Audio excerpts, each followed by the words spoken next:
रहमानिर्रहीम। अस्सलाम वालेकुम dear students, क्या हाल चाल है आप सबका। नए वीक के साथ, नए लेक्चर के साथ मैं हाज़िर हूँ, आपका टीचर, आपका host Ibrahim Haider Ali, assistant professor biology, government degree college Mianchan. पिछले जो लास्ट लेक्चर था उसमें हमने मुख्तलिफ एनिमल्स में एक्सक्रीशन के बारे में पढ़ा था। उसमें हमने excretion in hydra, excretion in planaria, excretion in earthworm, ये 3 एनिमल्स डिस्कस किए थे। आज हमने डिस्कस करना है एक्सक्रीशन इन कॉकरोच। छोटा सा टॉपिक है तो उसी के ऊपर हम डिस्कशन करेंगे। कॉकरोच बेसिकली ये भी एक पूरे जानदारों का ग्रुप है, एनिमल्स का ग्रुप है, हशरात जिसे हम कहते हैं इंसेक्ट्स, उनको रिप्रेजेंट कर रहा है। अब एक चीज़ जो नोट करने वाली है, अभी तक जितने भी एनिमल्स हमने डिस्कस किए हैं वो सारे इनवर्टिब्रेट्स हैं जिनमें रीढ़ की हड्डी नहीं होती। हाइड्रा, प्लेनेरिया, अर्थवर्म, और आज जो हम पढ़ रहे हैं कॉकरोच, ये भी एक इनवर्टिब्रेट है। तो आज के लेक्चर के बाद हमारे इनवर्टिब्रेट्स ख़त्म हो जाएंगे जो आपके सिलेबस का हिस्सा है। नेक्स्ट हम वर्टिब्रेट्स पढ़ेंगे जिनमें रीढ़ की हड्डी होती है, उसमें सिर्फ हम ह्यूमन बीइंग्स ही डिस्कस करेंगे क्योंकि मोस्टली वर्टिब्रेट्स में एक जैसा निज़ाम होता है, तो हम उसमें इंसानों का निज़ाम स्टडी करेंगे, एक्सक्रीटरी सिस्टम। आज का जो हमारा लेक्चर है वो है एक्सक्रीशन इन कॉकरोच। पहले जो एनिमल्स में हमने डिस्कस किया था, हाइड्रा में कोई निज़ाम नहीं होता, डिफ्यूजन के ज़रिए नाइट्रोजन वेस्ट बॉडी से खारिज होते हैं। प्लेनेरिया में हमने डिस्कस किया था प्रोटोनेफ्रीडियम, फ्लेम सेल सिस्टम, पूरी बॉडी में नालियाँ फैली हुई हैं और किनारों पे फ्लेम सेल्स थे, वो सारा सिस्टम हमने पढ़ा। फिर हमने अर्थवर्म में पढ़ा मेटानेफ्रीडिया। हमने कहा था अर्थवर्म की बॉडी सेगमेंटेड है और हर सेगमेंट में 2-2 नालियाँ हैं। मेटानेफ्रीडिया, अंदरूनी ओपनिंग और बैरूनी ओपनिंग, वो निज़ाम हमने पढ़ा था। आज हम डिस्कस करेंगे एक्सक्रीशन इन कॉकरोच। कॉकरोच के अंदर स्पेशल नालियाँ हैं इस मकसद के लिए, एक्सक्रीशन के लिए। उन नालियों को हम यहाँ पे नाम देते हैं Malpighian tubules. These tubules are specialized excretory tubules. ये स्पेशल किस्म की नालियाँ हैं जो इसी मकसद के लिए कॉकरोच में बनी हैं। इन नालियों को हम नाम देते हैं मालपिजियन ट्यूब्यूल्स। अब जो हशरात हैं, ये एक फाइलम है आर्थ्रोपोडा, उसका एक ग्रुप है, उसकी एक क्लास है इंसेक्टा। तो आर्थ्रोपोड्स जिस ख़ास तौर पे जो हशरात हैं, Malpighian tubules collect haemolymph from the sinuses. Haemolymph from sinuses. Malpighian tubules का काम क्या है? हीमोलिम्फ को इकट्ठा करना। हीमोलिम्फ समझ लें, सिंपली ये समझ लें ये इनका ब्लड है। जैसे हमारा ब्लड है पूरी बॉडी में गर्दिश करता, इनका ब्लड भी उन पूरी बॉडी में गर्दिश करता है। पर हमारे ब्लड के निज़ाम में और ये जो हशरात वगैरह हैं, काकरोच वगैरह, इनके ब्लड के निज़ाम में एक बेसिक डिफरेंस है। वो क्या है कि हमारा दिल जब धड़कता है तो हमारा खून आर्टरीज़ के ज़रिए पूरी बॉडी में फैलता है, पर वो आर्टरीज़ खून की नालियाँ हैं। हमारे जिस्म में खून की नालियाँ हैं, खून नालियों में गर्दिश करता है। पर जो काकरोच या हशरात सारे, इनमें खून नालियों में गर्दिश नहीं करता। इनका खून जिस्म के अंदर खाली जगह बनी होती हैं, कैविटीज़ होती हैं, उन कैविटीज़ को हम कहते हैं साइनसेस। और इनके खून को हम खून भी नहीं कहते, बेसिकली वो हीमोलिम्फ है। खून तब कहा जाता है, ब्लड तब कहा जाता है जब वो नालियों में हो।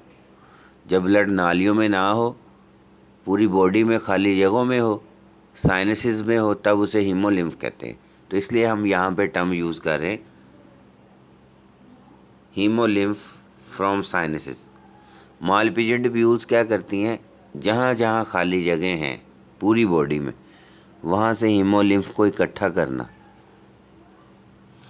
और साइनसेस क्या है? साइनसेस आपको बताया, sinuses are the cavities in the body, body के अंदर जो खाली जगह जहाँ पे हीमोलिम्फ गर्दिश करता है आफ्टर पंपिंग फ्रॉम हार्ट, कि जब दिल धड़कता है, हमारा भी दिल धड़कता है, खून को वो पंप करता है, खून नालियों में चला जाता है, नालियाँ पूरी बॉडी में उसको ले जाती हैं। लेकिन यहाँ पे जब दिल धड़कता है, खून नालियों में नहीं होता, खून पूरी बॉडी की खाली जगहों में बिखर जाता है। फिर वहाँ से खाली जगहों से दोबारा से वो खाली जगह असल में खाली इसलिए कह रहे हैं कि वहाँ कुछ नहीं है, बेसिकली हीमोलिम्फ तो होता है cavities. Insects have no blood vessels, जैसा कि मैंने आपको बताया कि हशरात में कोई खून की नालियाँ नहीं। Their circulatory fluid called haemolymph, इनका जो गर्दिश करने वाला फ्लूइड है उसे हम हीमोलिम्फ कहते हैं। It circulate through out the body, पूरी बॉडी में सर्कुलेट करता है। इन साइनसिस, साइनसिस में, और डायरेक्टली देखें हमारे इस समय खून की नालियाँ, हमारा खून बाकी जिस्म के टिश्यूज़ के साथ, मसल्स के साथ, बाकी हिस्सों के साथ उसका कोई लिंक नहीं है, नालियों में ही रहता है, ट्यूब्स में ही रहता है। लेकिन ज़ाहिर है इनका ब्लड नालियों में रहता नहीं है। ये जो नालियों वाला निज़ाम है उसे हम क्लोज सर्कुलेटरी सिस्टम कहते हैं, आपने फर्स्ट ईयर में पढ़ा ट्रांसपोर्ट वाला चैप्टर। और जो खाली जगहों में गर्दिश करता है उसे ओपन सर्कुलेटरी सिस्टम कहते हैं। इट मीन्स ये हशरात में ओपन सर्कुलेटरी सिस्टम, ब्लड का डायरेक्ट दूसरे सेल्स के साथ ताल्लुक़ है, वो दूसरे सेल्स को गीला करता है। तो बेसिकली एक बार फिर समझ लें कि इनके अंदर इनके अंदर स्पेशलाइज नालियां हैं जिन्हें हम कहते हैं मालपीजियन ट्यूब्यूल्स। ये मालपीजियन ट्यूब्यूल्स क्या करती हैं? साइनसेस में से हीमोलिम्फ को इकट्ठा करती हैं। और साइनसेस क्या हैं? ये बॉडी के अंदर खाली जगह हैं जहाँ हीमोलिम्फ गर्दिश करता है। क्यों हीमोलिम्फ गर्दिश करता है खाली जगहों में? क्योंकि इनमें कोई नालियाँ नहीं होती, यानी इनका ओपन सर्कुलेटरी सिस्टम है। और इनका जो गर्दिश करने वाला फ्लूइड है जिसे हम हीमोलिम्फ कहते हैं, वो बॉडी में खाली जगहों में साइनसेस में गर्दिश करता है। आगे हम डायग्राम देखते हैं कि ये काम होता कैसे। अब ये आपके सामने लेफ़्ट साइड पर ये काकरोच का डाइजेस्टिव सिस्टम बना हुआ है। ये आपने ऑलरेडी पढ़ा है 12th चैप्टर में, डाइजेस्टिव सिस्टम इन काकरोच। अब ये देखिए यहाँ पे ये फेरेंक्स, इसका ये क्रॉप एंड गिजर्ट, ये फोरगट है, फिर ये मिड गट है, फिर ये नीचे हाइंड गट है। तो अगर आप इस चीज़ को गौर से देखें, ये है मालपीजियन ट्यूब्यूल्स, ये मालपीजियन ट्यूब्यूल्स है। जो यहाँ पे बात नोट करने वाली वो ये है कि ये ऊपर से तो आ रहा है ये सारा डाइजेस्टिव सिस्टम, और ये है मालपीजियन ट्यूब्यूल। मालपीजियन ट्यूब्यूल्स और डाइजेस्टिव सिस्टम आपस में जुड़े हुए हैं, एसोसिएटेड हैं। सॉरी, ये जो डाइजेस्टिव सिस्टम है इसका ताल्लुक़ है एक्सक्रीटरी सिस्टम के साथ काकरोच में। तो वहाँ पे भी जब हमने 12th चैप्टर में फर्स्ट ईयर में हम इसको पढ़ते हैं काकरोच को, वहाँ पे भी हम जब डायग्राम बनाते हैं उसको लेवल करते हैं, वहाँ पे भी हम मालपीजियन ट्यूब्यूल्स लिखते हैं, लेकिन उसका कोई डाइजेशन में रोल नहीं बताते। हम वहाँ पे बस ये कह देते हैं ये इनका एक्सक्रीटरी सिस्टम है। अब यहाँ पे हम पढ़ रहे हैं एक्सक्रीटरी सिस्टम क्या करता है। ये मालपीजियन ट्यूब्यूल, ये जो बारीक बारीक नालियाँ बना दी हैं, ये पूरी बॉडी में फैली होती हैं। कहाँ तक जाती हैं? साइनसेस तक जाती हैं। अब ये इस हिस्से में राइट साइड पे इन्होंने मालपीजियन ट्यूब्यूल्स को बड़ा करके ज़रा जूम करके दिखाया। ये जो ये वाला नाली है बड़ी, ये तो डाइजेस्टिव सिस्टम है। ये पीछे से मिड गट से आगे इंटेस्टाइन में आगे हाइंड गट, रेक्टम से एनस, एनस के ज़रिए बाहर। जैसे हमारे जिस्म में भी होता है कि हम जो खुराक खाते हैं वो हमारे मुख्तलिफ जिस्म के डाइजेस्टिव ऑर्गन से गुज़रती हुई, मैदे से, स्मॉल इंटेस्टाइन, लार्ज इंटेस्टाइन से गुज़रती हुई, फिर रेक्टम के बाद हमारा फुजला बॉडी से खारिज हो जाता। अब ये जो ऊपर है ये वाली, ये है मालपीजियन ट्यूब्यूल्स। मालपीजियन ट्यूब्यूल्स कहाँ पे हैं? मिड गट, ये है मिड गट, ये और ये है हाइंड गट। हाइंड गट और मिड गट के दरमियान में ये नालियाँ हैं। ये तो 3-4 बनाई है ना डायग्राम में, सैकड़ों होती हैं। अब देखिए ये एरोज बने हुए हैं। होता क्या है, माल पिजन ट्यूब्यूल्स पानी, नमकियात को और नाइट्रोजन वेस्ट को जज़ब करती हैं। ये समझ लें ये इर्द गिर्द खाली जगह कोई कैविटी है, ये सारी कैविटी है। तो उस कैविटी में क्या है, हीमोलिम्फ। और हीमोलिम्फ में क्या है, ये भी इनका ब्लड ही है, पर हम इसको ब्लड नहीं कहते, हीमोलिम्फ कहते हैं। तो हीमोलिम्फ में से पानी, नमकियात, नाइट्रोजन वेस्ट, ये जो मालपीडियन ट्यूब्यूल की दीवार है जिसे हम कहते हैं एपिथीलियम, एपिथीलियम को क्रॉस करके मालपीडियन ट्यूब्यूल्स के अंदर आ जाते हैं। और मालपीडियन ट्यूब्यूल्स के अंदर से फिर वो कहाँ आ जाते हैं, हाइंड गट में। ये है हाइंड गट। हाइंड गट में से पहले ही डाइजेस्टिव सिस्टम का मटेरियल गुजर रहा था और उसी मटेरियल में शामिल हो जाता है एक्सक्रीटरी सिस्टम वाला मटेरियल। अब एक्सक्रीटरी सिस्टम वाले मटेरियल में क्या क्या है, पानी, नमकियात और नाइट्रोजन वेस्ट। अब ये जो डाइजेस्टिव सिस्टम वाला मटेरियल है और एक्सक्रीटरी सिस्टम वाला मटेरियल है, ये दोनों यहाँ मिक्स हो गए। अब ये मटेरियल फिर आगे जाके गुजरता है रेक्टम में से। रेक्टम क्या करता है, रेक्टम क्या करता है, इसमें से जो ज़रूरी चीज़ें हैं वापस जज़ब कर लेता है रेक्टम की दीवारें। अब ज़रूरी चीज़ें क्या हैं, ये पानी, नमकियात। पानी, नमकियात ज़रूरी चीज़ें हैं, वो जज़ब हो जाती हैं। बाकी फिर रेक्टम में क्या रह जाता है, रेक्टम में रह जाता है फेसिस। फेसिस मतलब वो डाइजेस्टिव सिस्टम वाला फजला। और यूरिन, यूरिन मतलब ये नाइट्रोजनस वेस्ट। अब इसकी यूरिन होती क्या है, इसकी यूरिन तो ज़ाहिर है ये हशरात हैं, ये ड्राई इन्वायरमेंट में रहते हैं। पीछे हमने एक लेक्चर में पढ़ा था एक्सक्रीशन इन एनिमल्स में कि ड्राई इन्वायरमेंट में इतना पानी नहीं होता तो वो यूरिक एसिड खारिज करते हैं।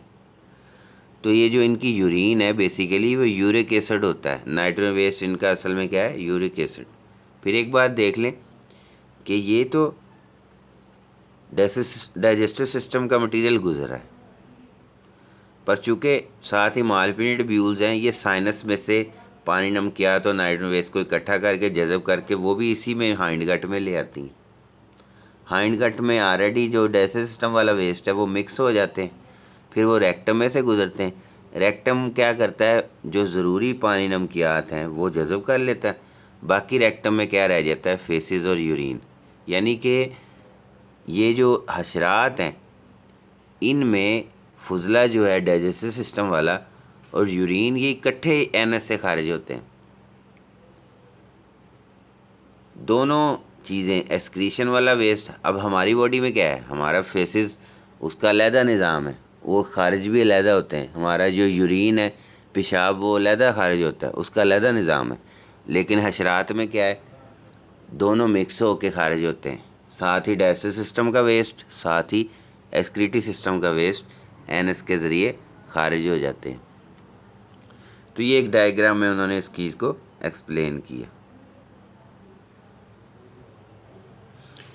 अब इसी चीज़ को हम आगे थ्योरेटिकली पढ़ लेते हैं कि जो epithelium of mall pigeon tubules transport solutes, solutes क्या क्या हैं, पानी, नमकियात वगैरह और नाइट्रोजन वेस्ट।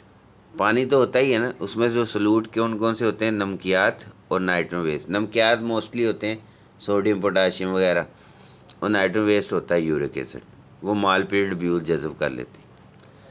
वो फिर जो फ्लूइड जो है फिर वो हाइंड गट से रेक्टम में से गुजरता है। रेक्टम क्या करता है, rectum absorbs most of the water and salt. ज़्यादातर पानी और नमकियात को रेक्टम जज़ब कर लेता है। फिर बाकी क्या बचते हैं, नाइट्रोजन वेस्ट ही बचते हैं। Then the nitrogen waste are excreted in the form of uric acid crystals with faeces. ज़ाहिर है पानी सारा जज़ब हो गया तो अंदर जो नाइट्रोजन वेस्ट वो गाढ़े हो गए क्रिस्टल्स की सूरत में, फिर वही फेसिस के साथ खारिज हो जाते हैं। Insects are the only group of organisms in the animal kingdom. पूरे एनिमल किंगडम में हशरात वाहिद जानदार हैं in which the excretory system is associated with digestive system, कि जिनका एक्सक्रीटरी सिस्टम और डाइजेस्टिव सिस्टम आपस में कनेक्टेड हैं, जुड़े हुए हैं। In other animals the systems are separate. बाकी जानवरों में ये सिस्टम अलग-अलग हैं, जिसमें हम अपनी मिसाल ही ले लें, हमारा डाइजेस्टिव सिस्टम अलहदा है, गुर्दों का निज़ाम अलहदा है। वो अलहदा फजला अपना खारिज करता है और गुर्दों का निज़ाम अपना फजला अलहदा खारिज करते हैं। इनमें तो दोनों सिस्टम जुड़े हुए हैं, इनके दोनों फजले इकट्ठे खारिज होते हैं। अब क्वेश्चन ये जहन में आता है कि इस चीज़ का क्या बेनिफिट है, अल्लाह ताला ने ऐसा क्यों किया, इनके दोनों सिस्टम को जोड़ा क्यों, अलहदा क्यों नहीं किया।